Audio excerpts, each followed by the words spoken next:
Will future ages believe that such stupid bigotry ever existed? Walter Scott. Why did I utter these words? Because as a man who bore witness to both the high poetry and low prejudice of my time, I found it increasingly difficult to reconcile the brilliance of human intellect with the dullness of human hatred. I spoke those words not merely in shock, but in sorrow, for nothing pains the soul of a writer more than to see beauty buried beneath ignorance and wisdom throttled by hate. I looked around and saw minds shackled not by lack of learning, but by refusal to learn. Men and women who could appreciate a verse but not a neighbor. Those who would cheer a tale of nobility while casting scorn upon the noble heart of someone who did not share their creed, color, or tongue. I asked, with all the hope I could muster, if future ages, perhaps your age, might look back on our folly with disbelief, that such stupid bigotry, for no more fitting phrase could I summon, might become so alien, so shameful, so universally disavowed, that it would puzzle the minds of posterity. But here we are. And the question still stands. Will your age believe the bigotry of ours? Or worse, will it echo it? What I meant. When I spoke of stupid bigotry, I did not mean ignorance alone. I meant the willful clinging to ignorance, the blind hatred dressed up as tradition, the fearful exclusion masquerading as moral clarity. Bigotry, whether against race, faith, gender, class, or thought, is not merely a flaw of intellect.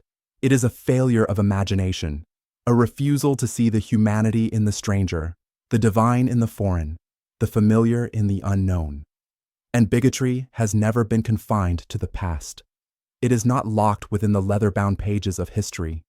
It lives and breathes where silence lingers, where division festers, and where comfort dulls the call to conscience. How it applies today. You live in an era of astonishing progress.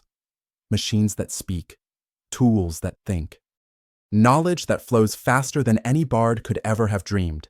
Yet this very speed, this torrent of opinion, this storm of stimulus, has not banished bigotry. In some corners, it has emboldened it. Today, bigotry hides behind screens. It marches beneath banners.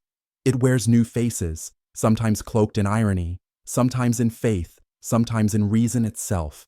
But it is the same poison, a rejection of complexity in favor of contempt. And in some of the wealthiest nations on earth, the paradox grows deeper still. In the United States of America, once envisioned as a beacon of liberty and opportunity, we now see the poorest citizens voting against their own material interests, simply to preserve an illusion of cultural supremacy. They reject policies that would improve their schools, health, and wages, not out of careful deliberation, but because fear, bigotry, and resentment have been weaponized against them. They are told that their suffering is the fault of the foreigner, the refugee, the scientist, the teacher. They are convinced that equity is oppression, and that the struggle for dignity by others is a threat to their own. It is as though the grand lie has found fertile soil in hardship and confusion, and there it blooms. Bigotry today does not just destroy empathy, it distorts logic. It turns the ballot into a weapon of self-sabotage. It transforms propaganda into faith. It numbs people to the harm they endure and sharpens their outrage at the mere idea of sharing hope. What you must do, number 1, be intolerant of intolerance. Tolerance does not require you to accommodate hatred. Do not confuse civility with submission. Do not allow bigotry to parade unchallenged under the guise of freedom or faith. 2, study the past to shape the future. Bigotry thrives where memory fades. Learn your histories, not only of conquest and constitution, but of struggle and solidarity. Learn how voices were silenced and how others rose to shout louder. 3, elevate the margins. Every age has its outcasts. Ask yourself, whose story isn't being told? Whose dignity is dismissed? Be the hand that lifts, the voice that carries, the platform that amplifies. 4, humanize relentlessly. Remember, your enemy is not a race, a creed, a class, or a continent. It is the lie that one group's suffering justifies another's supremacy. The lie that someone else's gain is your loss. 5, pass the torch of empathy. If I believed in anything, it was in the power of stories to teach. Share stories that challenge hate. Celebrate art that defies prejudice. Teach your children not only to read, but to feel what they read. Final reflection. I was a man of my time, and like all men of their time, I was shaped by it.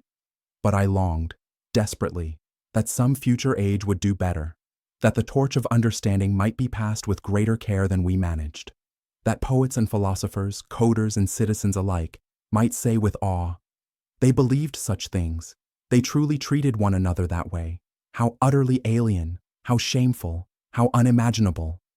That, my friends, is the future I still believe in. Let it be said, you made it real. Let it be written, you were the age that forgot how to hate. Let it be known, bigotry ended with you.